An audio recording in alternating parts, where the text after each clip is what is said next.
Bismillahir Rahmanir Rahim. Welcome to the National University online class. আমি মোহাম্মদ আব্দুল মোত্তালেব, সহকারী অধ্যাপক, হিসাব বিজ্ঞান বিভাগ, নওগাঁ সরকারি college, Naogaon. Subject accounting, program masters to preliminary, course code 412505, name of the course business finance, lecture number 2, title of the lecture Chapter 3, Intermediate Term Financing. Chapter 4, Long Term Financing. Learning Outcome. Chapter 3, Intermediate Term of Financing. মধ্যমেয়াদী অর্থায়ন সম্পর্কে ধারণা পাব। মধ্যমেয়াদী অর্থায়নের বৈশিষ্ট্য ও উৎস সম্বন্ধে জানতে পারব।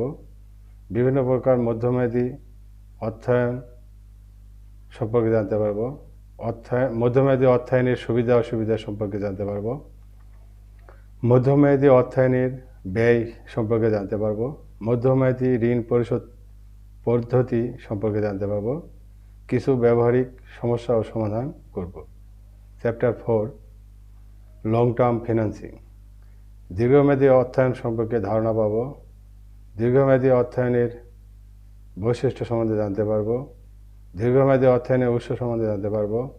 সাধারণ শেয়ার, অগ্রাধিকার শেয়ার ও ইজারা অর্থায়ন সম্পর্কে ধারণা পাব।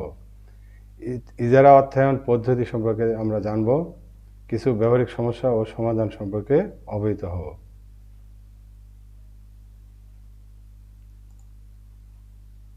চ্যাপ্টার মধ্যমেয়াদী অর্থায়ন। মধ্যমেয়াদী অর্থায়ন কি? যে অর্থায়নে ঋণ গ্রহীতা সংগৃহীত তহবিল 1 বছরের বেশি কিন্তু 5 বছরের কম, আবার কোনো কোনো ক্ষেত্রে 7 বছর বা 10 বছর ব্যবহারের সুযোগ পায়,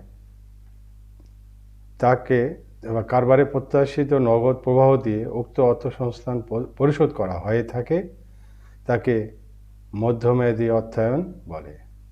অর্থাৎ যেখান থেকে ঋণ নিলে 7 থেকে 10 বছর আমরা ঋণের ব্যবহারের সুযোগ পাব এবং কারবারে যে আমাদের অর্থায়ন প্রত্যাশিত নগদ প্রবাহ ঘটবে সেটা দিয়ে উক্ত ঋণ পরিশোধ হবে, সেটাকে বলা হচ্ছে মধ্যমেয়াদী অর্থায়ন। মধ্যমেয়াদী অর্থায়নের বৈশিষ্ট্যসমূহ। মেয়াদ, আমরা উপরেই পড়ছি মেয়াদ 7 থেকে 10 বছর হবে। ঋণের পরিমাণ, ছোট প্রতিষ্ঠানে ঋণের পরিমাণ কম হবে আর বড় বড় প্রতিষ্ঠানে ঋণের পরিমাণ বেশি হবে।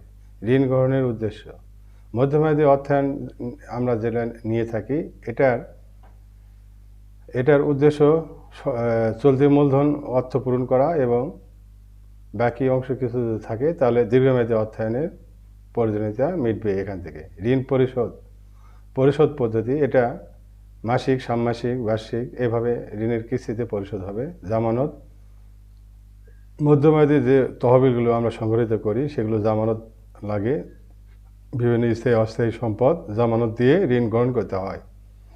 নবায়নযোগ্যতা, এই ঋণগুলো পরিশোধ হলে আবার এই উৎসগুলো থেকে ঋণ আমরা গ্রহণ করতে পারি, সুতরাং ঋণগুলো নবায়নযোগ্য। মূলধন ব্যয়, মধ্যমেয়াদী অর্থায়নের মূলধন ব্যয় আছে। মূলধন ব্যয় কোনো ক্ষেত্রে বেশি হয়, কোনো ক্ষেত্রে কম হয়। বিধিনিষেধ, বিভিন্ন প্রকার বিধিনিষেধ আমাদের এখানে থাকে।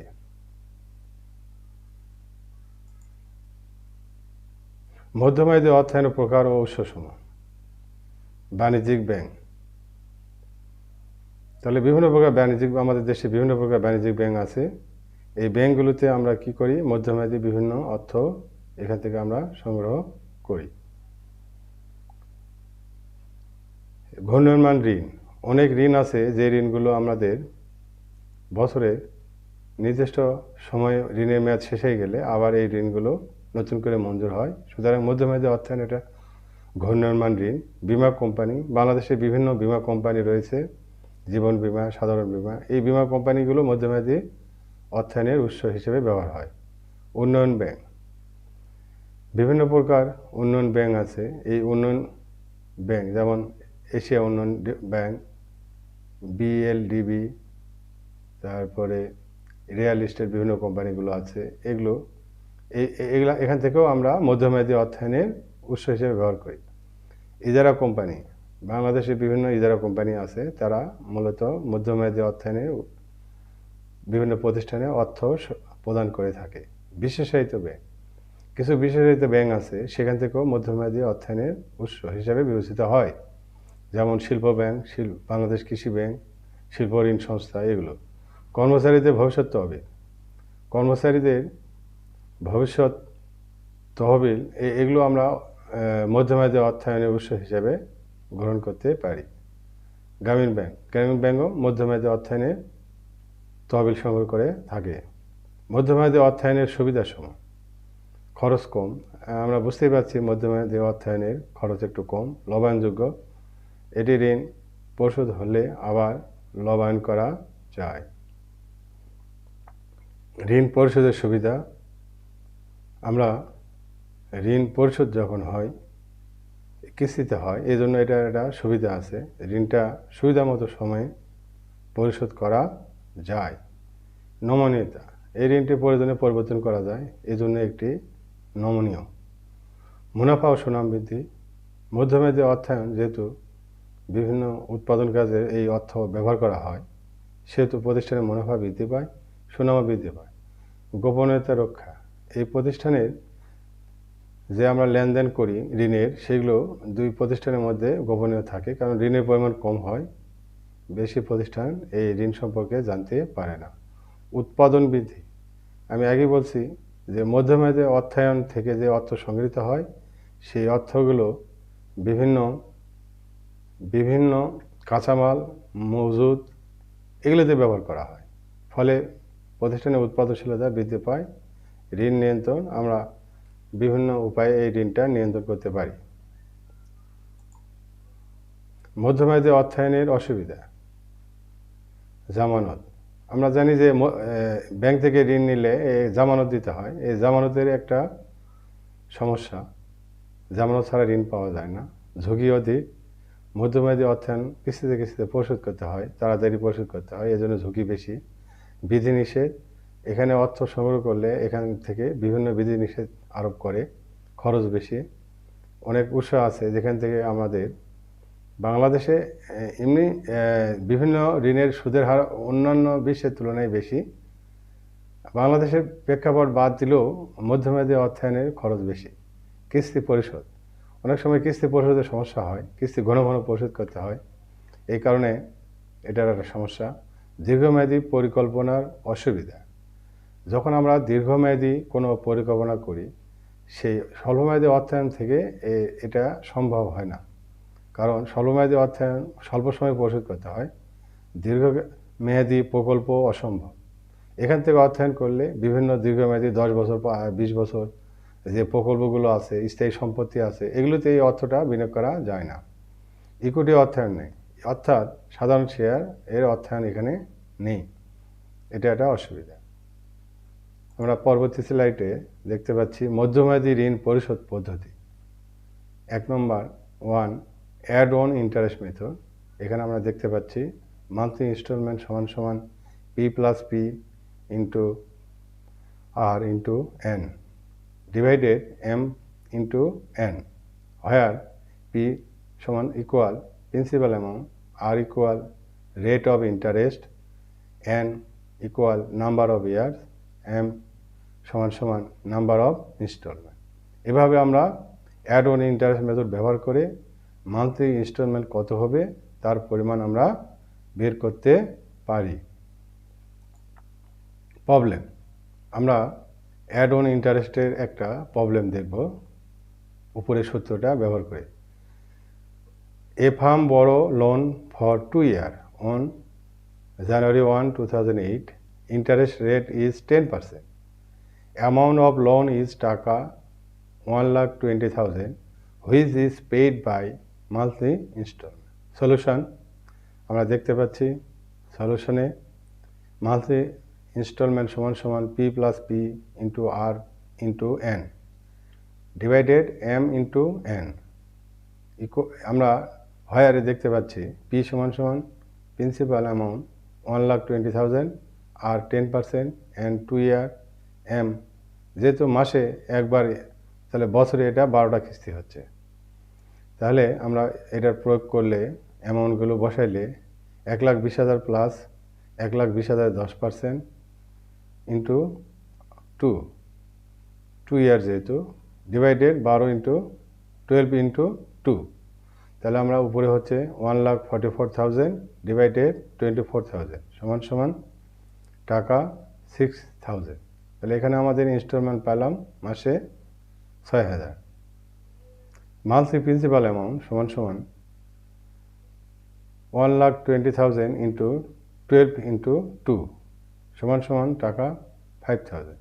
মান্থলি ইনস্টলমেন্ট সমান সমান পি গুণিত আর গুণিত N divided M plus M into N সমান সমান 1,20,000 into 10% into 2 divided 12 into 2 equal টাকা 1,000। তাহলে এখানে আমাদের মান্থলি প্রিন্সিপাল অ্যামাউন্ট আমাদের বাড়ালো 5,000, আর মান্থলি 5,000 হলে মান্থলি ইনস্টলমেন্ট হবে 1,000। তাহলে আমরা এই সলিউশন করলাম। 2 নম্বর মেথড আমরা শিখব এখন। 2 নম্বর মেথডে আমাদের বলা হচ্ছে balloon method. A principal payment সমান সমান amount of loan divided number of instalment. B loan amortisation schedule. আমরা একটা প্রবলেম দেখতে পাচ্ছি, এই প্রবলেমের মাধ্যমে আমরা এই বেলুন মেথডে শিখব, প্রয়োগ করব। এ কোম্পানি নিড টাকা 5 lakh to finance its intermediate term capital requirement at 10% interest. Payment will be made in equal yearly installment. So, repayment schedule under balloon method. Solution. First year interest 5 lakh into 10% সমান সমান টাকা 50,000. Installment per year 50,000 divided 5 সমান সমান 1 lakh. Loan amortisation schedule আমরা দেখতে পাচ্ছি এখানে। তাহলে ইয়ার 1 2 3 4 5 বিগিনিং লোন, শুরুর বছরে আমাদের লোন ছিল 50,000, 5 লাখ ইন্টারেস্ট 5 লাখে 10% করলে হবে 50,000। প্রিন্সিপাল মোট পেমেন্ট আমাদের উপরে আমরা নির্ধারণ করছি 1 লাখ, তাহলে প্রতি বছর পেমেন্টটা হলো 1 লাখ করে। Total payment interest plus principal সমান সমান 1.5 লাখ। তাহলে আমরা 5 লাখ থেকে যদি 1 লাখ প্রিন্সিপাল পরিশোধ করি, তাহলে আউটস্ট্যান্ডিং লোন এই প্রথম বছর শেষে হবে 4 লাখ।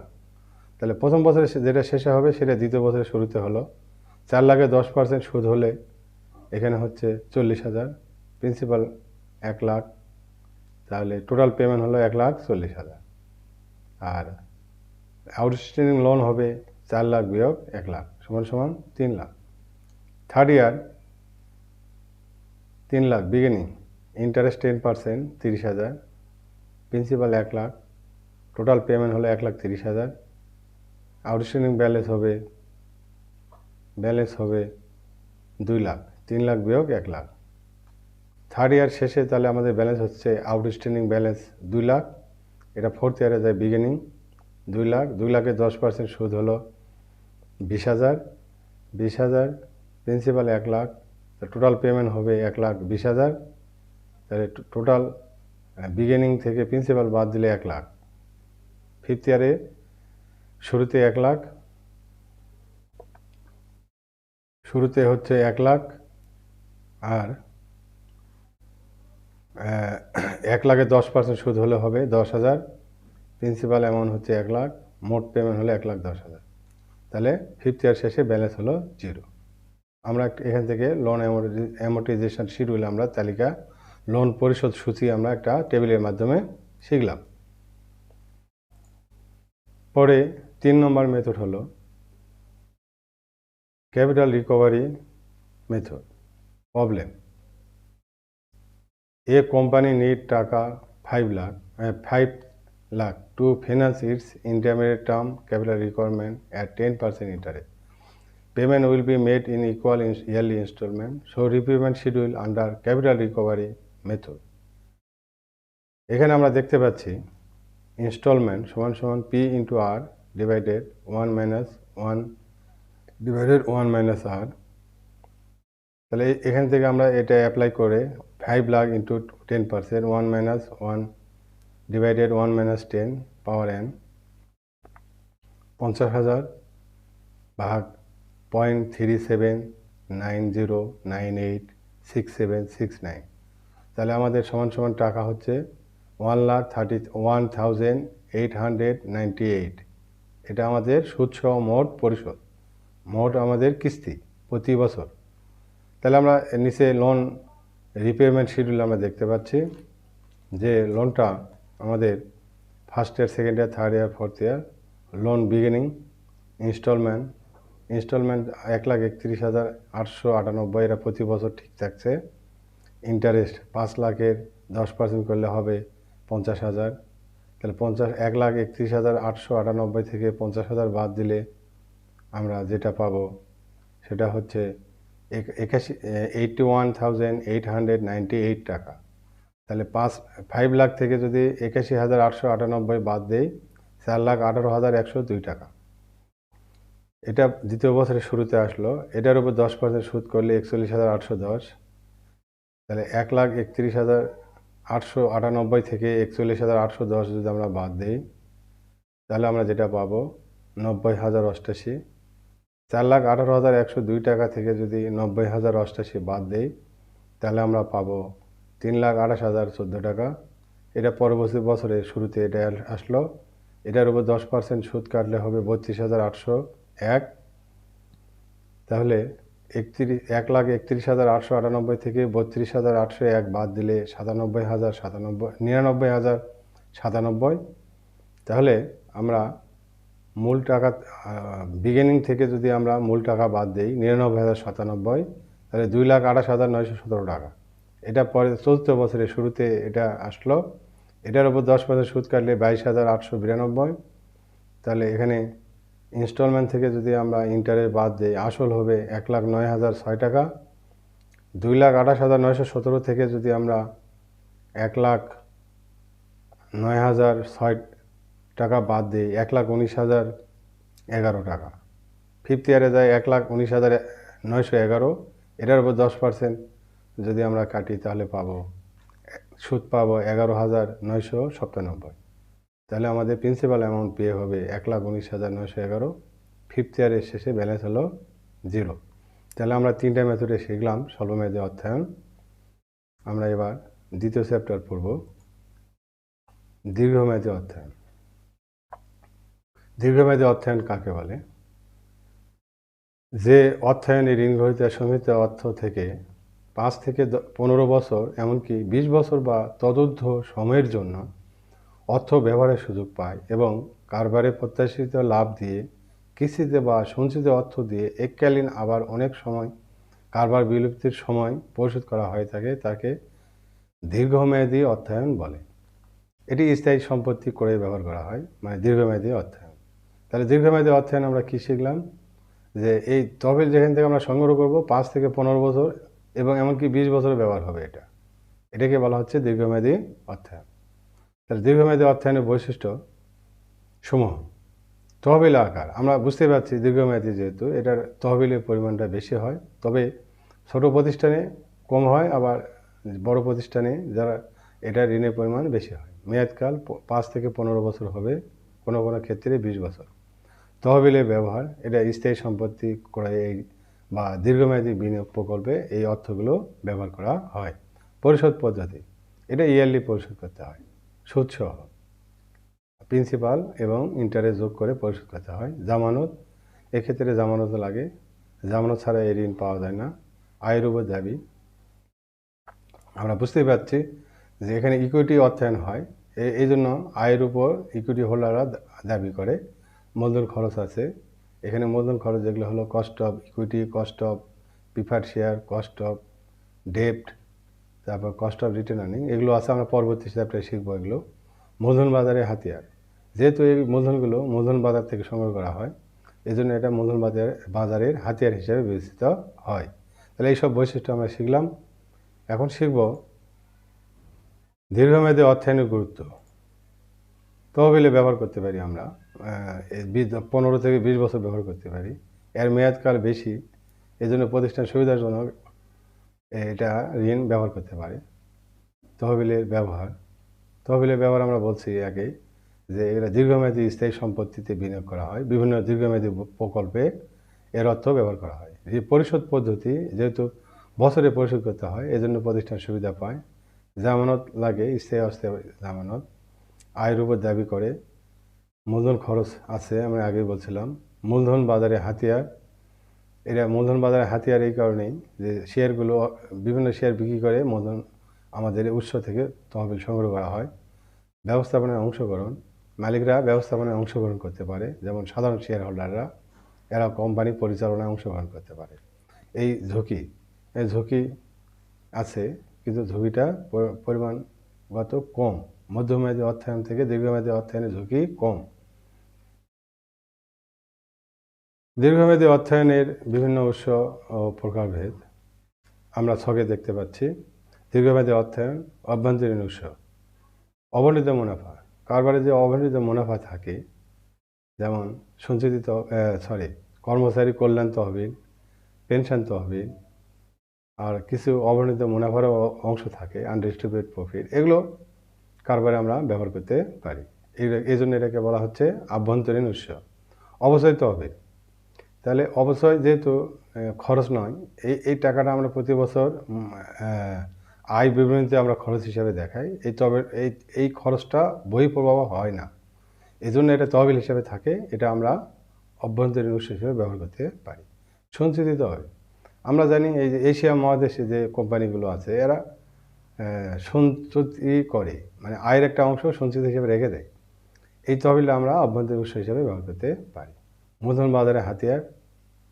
পরবর্তী বাহ্যিক উৎস মধ্যে প্রথমে হলো মূলধন বাজারে হাতিয়ার, সাধারণ শেয়ার। এরা কোম্পানি মালিক, এরা পরিচালনায় অংশগ্রহণ করতে পারে। অগ্রাধিকার শেয়ার, এরা নির্দিষ্ট হারে মুনাফা পায়, কিন্তু কারবার পরিচালনায় অংশগ্রহণ করতে পারে না। বন্ড বা ঋণপত্র। এরাও এই বন্ড বা ঋণপত্র বাণিজ্যিক প্রতিষ্ঠানগুলো ইস্যু করে বাজার থেকে তহবিল সংগ্রহ করে। এটার উপর নির্দিষ্ট হারে সুদ প্রদান করা হয়ে থাকে। বাহ্যিক উৎসের মধ্যে আছে আরেকটা প্রাতিষ্ঠানিক ঋণ। বিভিন্ন বাণিজ্যিক ব্যাংকগুলো আছে, যেমন সোনালী ব্যাংক, রূপালী ব্যাংক, পূবালী ব্যাংক, জনতা ব্যাংক, অগ্রণী ব্যাংক। এখান থেকে আমরা, এছাড়াও বিভিন্ন ব্যাংক আছে, এগুলো থেকে এই তহবিলগুলো নির্দিষ্ট সুদে নির্দিষ্ট মেয়াদে সংগ্রহ করে থাকে। ইজারা অর্থায়ন। আমরা ইজারা অর্থায়ন পরে শিখব। ইজারা অর্থায়ন হলো চুক্তির মাধ্যমে কোনো স্থায়ী সম্পত্তি ব্যবহারের সুবিধা পায়, ইজারা গ্রহীতা। তাহলে আমরা দীর্ঘমেয়াদী অর্থায়নের উৎস ও প্রকারভেদ শিখলাম। দীর্ঘমেয়াদী অর্থায়নের পদ্ধতি বা উপায়। প্রত্যক্ষ যোগাযোগের মাধ্যমে। এটা যারা ঋণ গ্রহীতা এবং ঋণদাতা, এরা সরাসরি প্রত্যক্ষ যোগাযোগের মাধ্যমে এটা সংগ্রহ করতে পারে। জনগণের নিকট হইতে শেয়ার ঋণপত্র বিক্রয়ের মাধ্যমে। বিবরণপত্র। কোম্পানি নতুন যখন হয় তখন জনগণের মাঝে বিবরণপত্র ইস্যু হয়। এই বিবরণপত্র ইস্যুর মাধ্যমে তহবিল সংগ্রহ হয়। লগ্নিকারী সংস্থার মাধ্যমে। বিভিন্ন বিনিয়োগ প্রতিষ্ঠান আছে, তাদের মাধ্যমেও অর্থ সংগ্রহ হয়। দালালের মাধ্যমে। অনেক সময় আমরা শেয়ার বা ঋণপত্র দালালের মাধ্যমে বিক্রি করি। এর ফলে দালালরা নির্দিষ্ট হারে কমিশন পায়। দায় গ্রাহকের মাধ্যমে। এখানে বলা হচ্ছে যারা দায় গ্রহণ করে, যে নতুন কোম্পানির শেয়ার বাজারে বিক্রি হয় না, সেই শেয়ারগুলো ব্রিজ ফিন্যান্স বলে এটাকে, কোনো কোম্পানি কিনে নেয়। পরে যখন কোম্পানি চালু হয় তখন এই শেয়ারগুলো সেকেন্ডারি মার্কেটে এরা ছেড়ে দেয়, লাভে ছেড়ে দেয়। শেয়ার বাজারের মাধ্যমে আমি আগেই বলছি যে সাধারণ শেয়ার, অগ্রাধিকার শেয়ার, বিলম্বিত অগ্রাধিকার শেয়ার, এগুলোর মাধ্যমে বাজার থেকে মূলধন বা তহবিল সংগ্রহ করা হয়ে থাকে। অভ্যন্তরীণ তহবিল ব্যবহারের মাধ্যমে আমরা অভ্যন্তরীণ তহবিল শিখলাম। অবর্ণিত মুনাফা, তারপরে অবচয় তহবিল, সঞ্চিত তহবিল, এগুলোর মাধ্যমে অর্থ সংগৃহীত হয়। দীর্ঘমেয়াদী অর্থায়নের হাতিয়ার। 3টে হাতিয়ার আছে: সাধারণ শেয়ার, অগ্রাধিকার শেয়ার, বন্ড বা ঋণপত্র। সাধারণ শেয়ার, এরা কোম্পানি মালিক, এরা ইকুইটি বলা হয়, ইকুইটি শেয়ার। এরা কোম্পানি পরিচালনায় অংশগ্রহণ করতে পারে। অগ্রাধিকার শেয়ারের লভ্যাংশ দেওয়ার পরে, লভ্যাংশ থাকলে এরা লভ্যাংশ পায়। এরাই মূলত কোম্পানি ঝুঁকি গ্রহণ করে, এই জন্য এরা কোম্পানি মালিক। অগ্রাধিকার শেয়ার, অগ্রাধিকার শেয়ার যারা অগ্রাধিকার পায় লভ্যাংশ এবং পরে কোম্পানি বিলোপ হলে এর দায় পরিশোধের সময় অগ্রাধিকার পায়, এই জন্য একে বলা হচ্ছে অগ্রাধিকার শেয়ার। এই বিভিন্ন প্রকার অগ্রাধিকার শেয়ার আছে: সঞ্চয়ী অগ্রাধিকার, অসঞ্চয়ী অগ্রাধিকার, পরিশুদ্ধ অগ্রাধিকার, অপরিশুদ্ধ অগ্রাধিকার। তারপরে আছে বন্ড বা ঋণপত্র। বন্ড, ঋণপত্র নির্দিষ্ট সুদে এগুলো বাজারে ইস্যু করে বাণিজ্যিক প্রতিষ্ঠানগুলো। আমরা দীর্ঘমেয়াদী অর্থায়নে হাতিয়ার সময় শিখলাম। এরপরে শিখব ইজারা অর্থায়ন। তাহলে ইজারা অর্থায়ন কাকে বলে বা ইজারা অর্থায়ন কি? ইজারা হলো একটা লিখিত চুক্তি যার দ্বারা এক পক্ষ একটি নির্দিষ্ট সময়ের জন্য তার সম্পত্তি ব্যবহারের অনুমতি প্রদান করে এবং অপর পক্ষ এই সম্পত্তি ব্যবহারের নিমিত্তে কিস্তিতে অর্থ প্রদান করে। প্রথম পক্ষকে বলা হচ্ছে ইজারা দাতা এবং দ্বিতীয় পক্ষকে বলা হচ্ছে ইজারা গ্রহীতা। তাহলে ইজারা একটা লিখিত চুক্তি। এটা ইজারা সম্পত্তি, স্থায়ী সম্পত্তি আমরা না কিনে এই সম্পত্তি নির্দিষ্ট অর্থের বিনিময়ে নির্দিষ্ট সময়ের জন্য আমরা সম্পত্তি মালিকের কাছ থেকে আমরা এই সম্পত্তি ব্যবহারের অধিকার পাই, এটাকে বলা হচ্ছে ইজারা। তাহলে ইজারা অর্থায়নের বৈশিষ্ট্য: সম্পত্তি, স্থায়ী সম্পত্তি হস্তান্তর। যারা ইজারা যখন চুক্তি হয় তখন ইজারা চুক্তিটা ইজারা গ্রহীতার কাছে, সম্পত্তিটা ইজারা গ্রহীতার নিকট হস্তান্তর হয়ে যায়।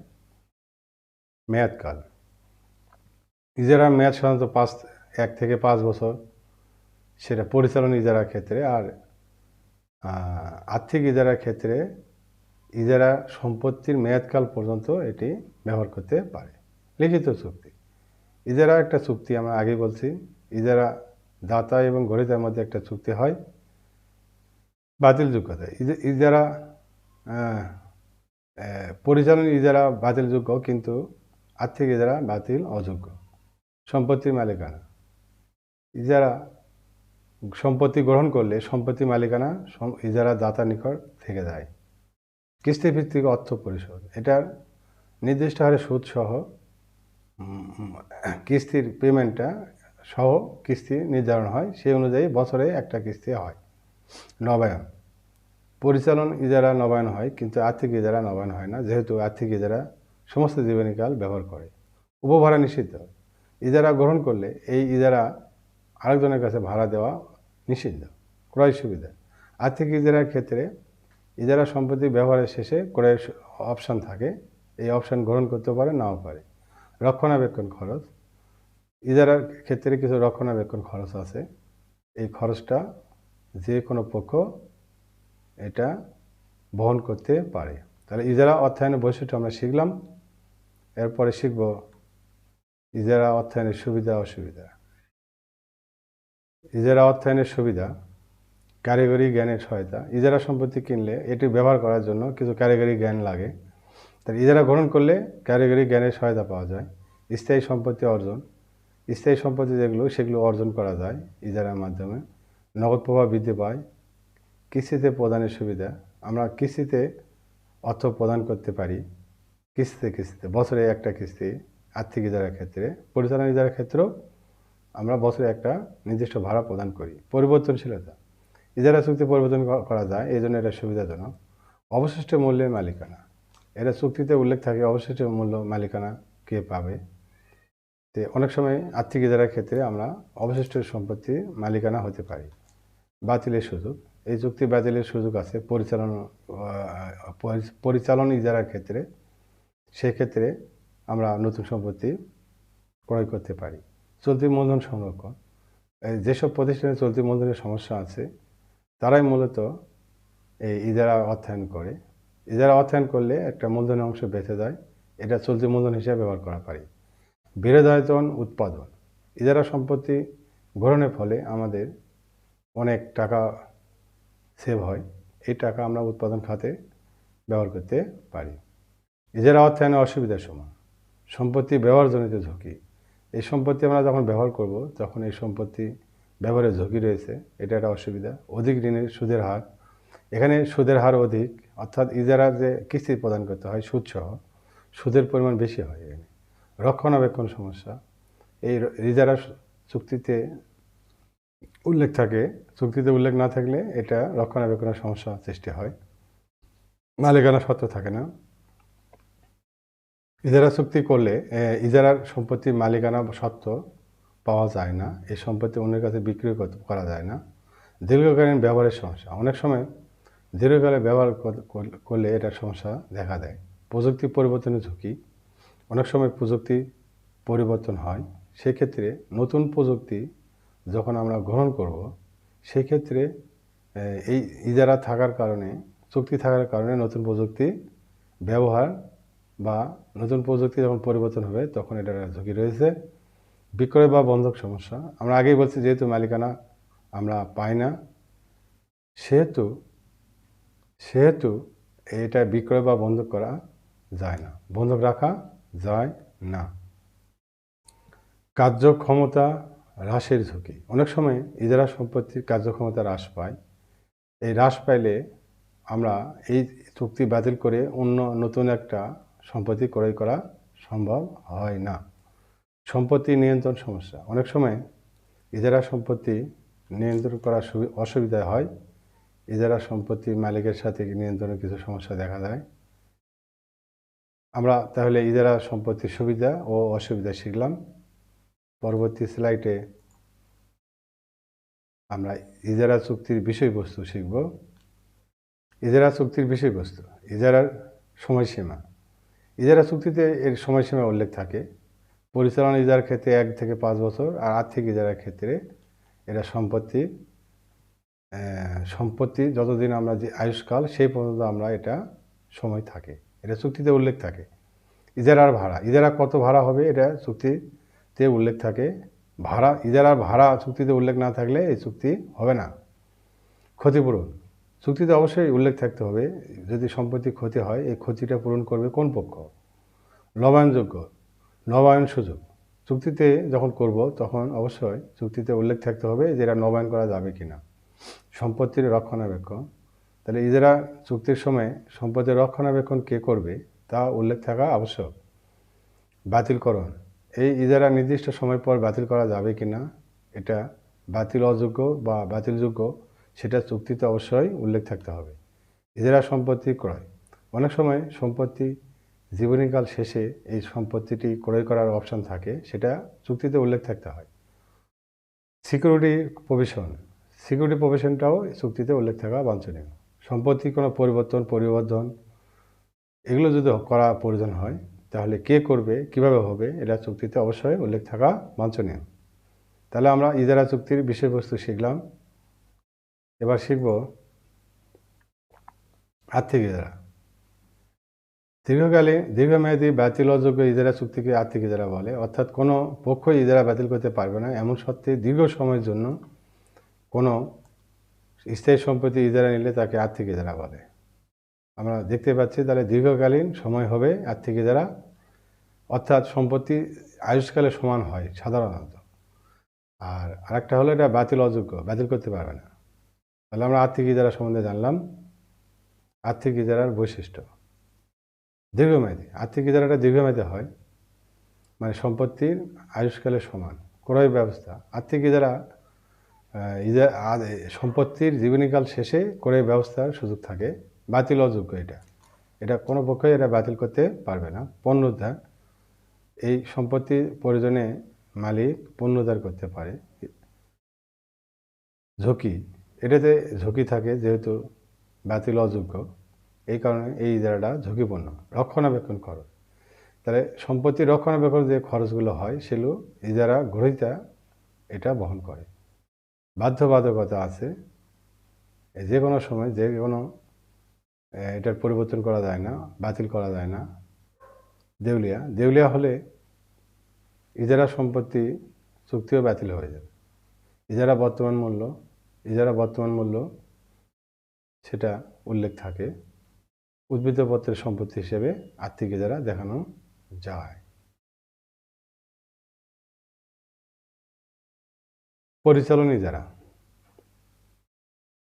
স্বল্পমেয়াদী বাতিলযোগ্য ইজারা চুক্তিকে পরিচালন ইজারা বলে।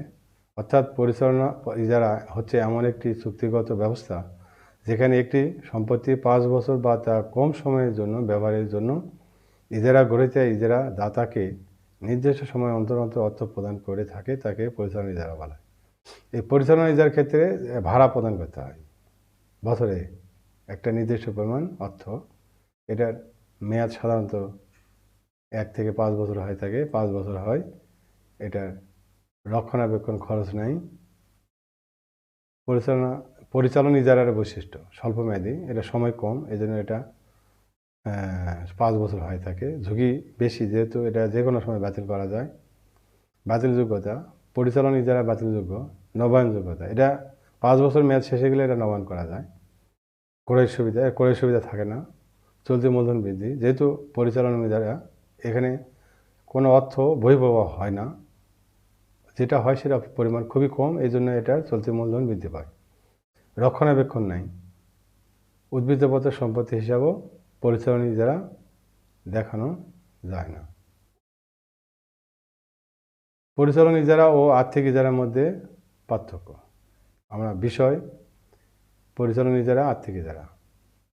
সংজ্ঞা: স্বল্পমেয়াদী বাতিলযোগ্য চুক্তিকে পরিচালনা ইজারা বলা হয়, আর দীর্ঘকালীন বাতিল অযোগ্য চুক্তিকে আর্থিক ইজারা বলা হয়। ইজারার মেয়াদ: এক্ষেত্রে ইজারাকৃত সম্পত্তি জীবনীকাল অপেক্ষা কম হয়, অর্থাৎ 5 বছর হয়। ইজারাকৃত সম্পত্তি জীবনীকালের সমান ধরে ইজারার মেয়াদ নির্ধারণ করা হয়। পরিচালনা ইজারার ক্ষেত্রে সম্পত্তি ক্রয়ের সুযোগ নেই। আর্থিক ইজারার ক্ষেত্রে সম্পত্তি জীবনীকাল শেষে ক্রয়ের সুযোগ থাকে। পরিচালনা ইজারার ক্ষেত্রে সম্পত্তি ক্ষতি হলে ইজারাদাতা বহন করে থাকে। সম্পত্তি ক্ষতি হলে আর্থিক ইজারার ক্ষেত্রে সম্পত্তি ক্ষতি হলে ইজারা গ্রহীতাকে জরিমানা প্রদান করতে হয়। উদ্দেশ্য: পরিচালনা ইজারার সাময়িক সুবিধা লাভের জন্য গ্রহণ করা হয়। আর্থিক ইজারা দীর্ঘ সময়ের অর্থ সংস্থানের জন্য গ্রহণ করা হয়। রক্ষণাবেক্ষণ ব্যয়: ইজারাদাতা রক্ষণাবেক্ষণ ব্যয় বহন করে। ইজারা গ্রহীতা আর্থিক ইজারার ক্ষেত্রে ইজারা গ্রহীতা রক্ষণাবেক্ষণ ব্যয় বহন করে। আমরা প্রবলেম 1 দেখতে পাচ্ছি। Insurance company want to acquire an equipment costing টাকা 15 lakh. The company has got an offer of taking lease from IDLC for 5 years at 16% equal installment to be paid in the beginning of each year. How much should be paid to IDLC in each year? তাহলে এখানে payment instalment আমাদের নির্ধারণ করতে হবে। সূত্র দেখতে পাচ্ছি, P গুণিত R divided 1 minus 1 plus 1 divided 1 plus R power n 1 plus R, যেখানে PV হলো 15 লাখ, R 0.16, N হলো 5 ইয়ার, ইনস্টলমেন্ট আমাদের বের করতে হবে। তাহলে আমাদের 15 লাখ গুণিত 0.16 1 minus 1 divided 1 plus 0.16 power n plus 1 plus 0.16, তাহলে আমরা নির্ধারণ করলে হচ্ছে টাকা 3,94,932। তাহলে এটা বছরে পেমেন্ট করতে হবে। Problem 2, Azmain is thinking to acquire a computer for the purpose. He is to decide whether the computer to be purchased through 12% borrowing or to be acquired on lease rent basis. The price of the computer is taka 6,000. Its annual maintenance cost 2,500 per year and expected life is 5 years. It is assumed that the straight line method of depreciation is allowable under Income Tax Act and tax rate 40%. The salvage value of the computer is taka 10,000. In the case of leasing, the lease rental is taka 20,000 for 5 equal installments and maintenance expense to be borne by leaseor. Which alternative should be selected by Azmain? আমরা এর সলিউশনটা দেখি। Solution: require annual installment at interest factor 12% annuity for 5 year 3.605. Annual payment হবে বড় amount divided interest factor, তাহলে পাচ্ছি 16,644 টাকা। তাহলে এখানে লোন অ্যামোর্টাইজেশন শিডিউল আমরা দেখতে পাচ্ছি। ফার্স্ট ইয়ার প্রিন্সিপাল অ্যামাউন্ট হচ্ছে 60,000, ইনস্টলমেন্ট 16,644, ইন্টারেস্ট 60,000-এ 12% করলে 7200, প্রিন্সিপাল পেমেন্ট 16,644 থেকে 7200 বাদ দিলে 9,444, 60,000 থেকে 9,444 বাদ দিলে 50,555, 2 ইয়ার সেকেন্ড ইয়ারে 50,556, ইনস্টলমেন্ট 16,644, এটার উপর সুদ কাটলে 6,067, তাহলে আমাদের পেমেন্ট থেকে ইন্টারেস্ট বাদ দিলে প্রিন্সিপাল অ্যামাউন্ট হবে 10,577। তাহলে 50,556 থেকে 10,577 বিয়োগ দিলে 39,978। থার্ড ইয়ারে 39,978 থেকে যদি আমরা 10% সুদ কাটি 4,000, 12% সুদ কাটলে 4,797। ইনস্টলমেন্ট থেকে যদি আমরা সুদ বাদ দিই 11,000, আসল হবে 11,846, এরা যদি 39,978 বাদ দেওয়া হয় 28,131। ফোর্থ ইয়ার 28,131, সেখান থেকে পেমেন্ট, এটা হলো সুদ, এর উপর 12%, আসল হলো 13,268। তাহলে মূল প্রথমে যে টাকা ছিল সেখান থেকে আসল বাদ দিলে 14,863। ফিফথ ইয়ারে 14,863, এর উপর 12% সুদ কাটলে 1,781, কিস্তি থেকে সুদ বাদ দিলে আসল পরিশোধ হবে 14,863। তাহলে আমাদের ফিফথ ইয়ারে ব্যালেন্স জিরো। তাহলে আমরা লোন অ্যামোর্টাইজেশন শিডিউল আমরা দেখলাম। এখন আমরা দেখব টোটাল পেমেন্ট, ইনস্টলমেন্ট যোগ মেনটেন্যান্স কস্ট 16,644 প্লাস 2,500 সমান 19,144। ডিপ্রিসিয়েশন হবে total cost minus সেলভেজ value divided useful life. তাহলে এখানে আমরা দেখতে পাচ্ছি 60,000 বিয়োগ 10,000 ভাগ 5, 10,000। Cost after tax KD 1 minus tax rate 12%, 1 minus 0.4, 7%। Fraction avoid করা হয়েছে, এই জন্য 7% নেওয়া হয়েছে। টোটাল পেমেন্ট হবে প্রতি ইয়ারে 19,144। 19,144 উপর প্রতি ইয়ারে 12% সুদ কাটলে এটা হবে। মেনটেন্যান্স কস্ট প্রতি বছর 2,500, ডিপ্রিসিয়েশন হবে 10,000, টোটাল ট্যাক্স ইনকাম হবে প্রথম বছর 19,700, দ্বিতীয় বছর 18,567, তৃতীয় বছর 17,297, 15,877, 14,281। এভাবে আমরা ট্যাক্স সেল যদি আর 40% হয় এটা হয়। ক্যাশ আউটফ্লো এটা হবে। ইন্টারেস্ট ফ্যাক্টর 7%, এগুলো ফ্যাক্টর আমরা টেবিল থেকে এই ফ্যাক্টরগুলো আমরা নিয়েছি 7% হারে প্রতি বছরের। আর পিভি অফ ক্যাশ আউটফ্লো আমরা এটা টোটাল। তাহলে আমরা পিভি অফ ক্যাশ আউটফ্লো গণিত ইন্টারেস্ট ফ্যাক্টর গুণ দিলে এটা পাবো। তাহলে এটা টোটাল ক্যাশ আউটফ্লো হবে 50,075, লেস সেলভেজ ভ্যালু হবে 7,130, আর net PV of cash outflow হবে 42,945। আমরা লিজ অপশন দেখি। লিজ পেমেন্ট হবে 20,000 বিয়োগ 2,500 সমান 17,500। Calculation PV of net cost of asset, এখানে টোটাল পেমেন্ট হবে আমরা উপরে নির্ধারণ করলাম 17,500। ট্যাক্স সেভিং 7,000 প্রতি বছর। নিট কস্ট লিজ হলো 10,500 প্রতি বছর। ইন্টারেস্ট ফ্যাক্টর আমরা আগের টেবিলে দেখেছি 7% হারে আমরা টেবিল থেকে ফ্যাক্টরগুলো নিয়েছি। এটা সূত্রের মাধ্যমে বের করা যায়। পিভি এটা গুণ এইটা, এই কলাম গুণ এই কলাম সমান সমান পিভি। তাহলে total present value of net cost of lease 43,052। তাহলে নিট অ্যাডভান্টেজ অফ বাইং, কীভাবে আমরা নিট অ্যাডভান্স হলো net PV of cash outflow total PV minus total PV of net cost of lease. তাহলে আমরা decision from the above calculation it is shown that PV of buying, যেটা আমরা buying করবো তার PV হবে 42,945 is lower than of leasing, টাকা 43,052। So Azmain should be selected by buying of computer. তাহলে আমরা এখানে একটা বাস্তব উদাহরণের মাধ্যমে আমরা শিখলাম। তাহলে আমরা আজকের আলোচনা থেকে কি শিখলাম?